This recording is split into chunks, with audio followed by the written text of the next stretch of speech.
চিন্তা করে দেখো না কবরে কি যাইবা না, চিন্তা করে দেখো না কবরে কি যাইবা না। এই দুনিয়ায় আসল ঘর, কবির যে তোর আসল ঘর। এই দুনিয়ায় সবই পর, কবর যে তোর আসল ঘর। কেমন সে তাই থাকবি একা, একটু ভেবে দেখো না। চিন্তা করে দেখো না কবরে কি যাইবা না, চিন্তা করে দেখো না কবরে কি যাইবা না। আলহামদুলিল্লাহ, আপনারা কি সবাই খাওয়া দাওয়া করে এসেছেন? আলহামদুলিল্লাহ, যেহেতু খাওয়া দাওয়া করে এসেছেন মনে হয় গায়ে জোরা আছে, আছে না নাই? আছে। তো একটা তাকবীর হবে ইনশাআল্লাহ, বাগের বাচ্চার মতো গর্জন দেবেন ইনশাআল্লাহ। রাজি তো? ইনশাআল্লাহ। শুরু করি।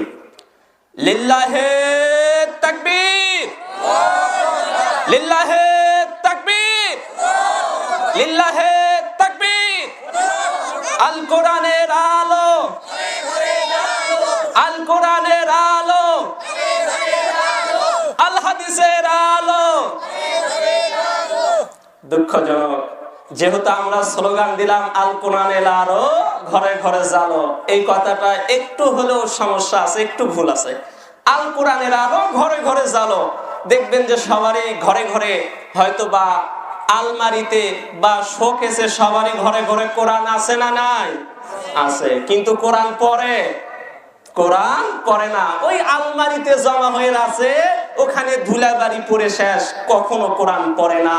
স্লোগানটা এইরূপ হওয়া দরকার ছিল, আল কোরআনের আলো কলবে কলবে জালো, ঠিক কিনা?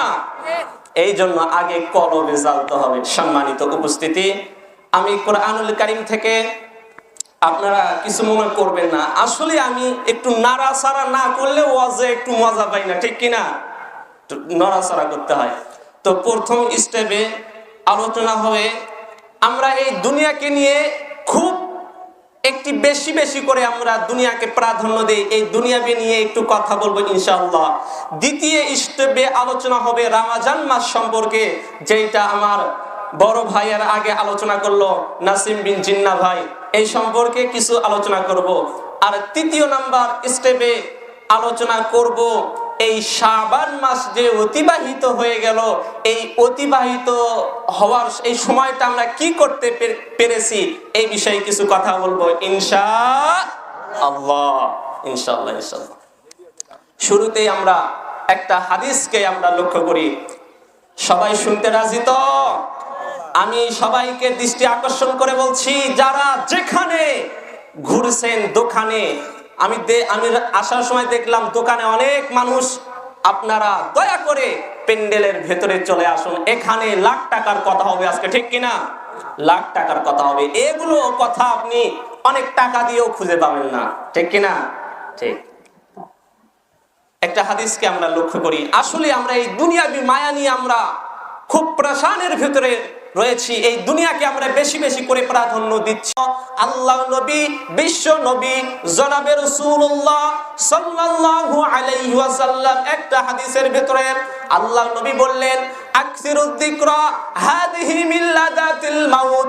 আল্লাহ নবী বললেন, শোনো শোনো শোনো, তোমরা এমন জিনিসকে বেশি বেশি করে ভয় করো, তোমরা এমন জিনিসকে তোমরা বেশি বেশি করে ভয় করো যা মানুষের স্বাদকে নষ্ট করে দেয়, মানুষের স্বাদকে নষ্ট করে দেয়। আল্লাহ নবী বললেন, তোমরা এমন জিনিসকে বেশি বেশি করে স্মরণ করো যা মানুষের জীবনের স্বাদ আক্ষেপগুলোকে নষ্ট করে দেয়।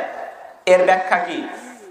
এর ব্যাখ্যাই হচ্ছে, আপনি এই মাহফিলের মঞ্চ থেকে আপনি মনে করলেন আপনি এখান থেকে গোবিন্দগঞ্জ যাবেন, গোবিন্দগঞ্জ থেকে আপনি ফাঁসিতলা যাবেন, ফাঁসিতলা যায় ওখানে আপনি গরুর মাংস দিয়ে ভাত খাবেন, কিন্তু আফসোস এইখানে যদি মালাকুল মাউত আপনাকে যদি ডাক দেয়, আপনার যদি মৃত্যু চলে আসে, আপনি কি আর গোবিন্দগঞ্জ যেতে পারবেন?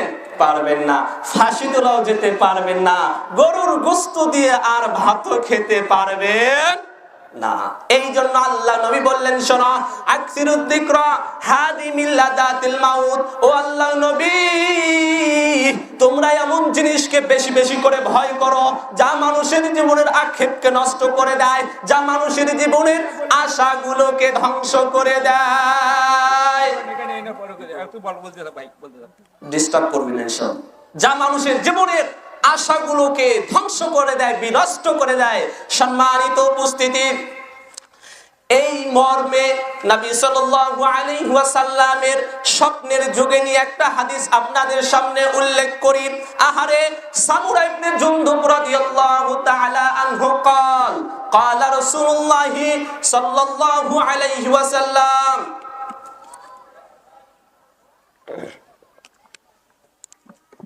সামুরা ইবনে জুনদুব রাদিয়াল্লাহু তাআলা আনহু বলেন, আল্লাহ নবী সাল্লাল্লাহু আলাইহি ওয়াসাল্লাম যখন ফজরের সালাত পড়তেন, ফজরের সালাত পর আল্লাহ নবী সাল্লাল্লাহু আলাইহি ওয়াসাল্লাম আমাদের দিকে ঘুরতেন এবং জিজ্ঞাসা করতেন, ও সাহাবা, তোমরা বলো দেখি আজকে তোমরা কে কি স্বপ্ন দেখেছো? তখন সাহাবারা উত্তর দিত, আল্লাহ নবী, আমরা এই এই স্বপ্ন দেখেছি, আমরা অমুক স্বপ্ন দেখেছি, তমুক স্বপ্ন দেখেছি। কিন্তু একদিন আল্লাহ নবী, আহারে, বিশ্ব নবী জনাবে রাসূলুল্লাহ সাল্লাল্লাহু আলাইহি ওয়াসাল্লাম একদিন ফজরের নামাজ পড়ার পর আল্লাহ নবী সামুন্মুখ হলেন এবং সামুন্মুখ হওয়ার পর আল্লাহ নবী জিজ্ঞাসা করলেন, ও আমার সাহাবা, তোমাদের মধ্যে আজকে কে কি স্বপ্ন দেখেছো? আজকে সেই স্বপ্নগুলো আমাকে বলো, আমাদেরকে বলে দিন। তখন সাহাবারা বললেন, ইয়া রাসূলুল্লাহ, ইয়া হাবিবাল্লাহ, আজকে আমরা কোনো স্বপ্ন দেখিনি, আজকে আমরা কোনো স্বপ্ন দেখিনি।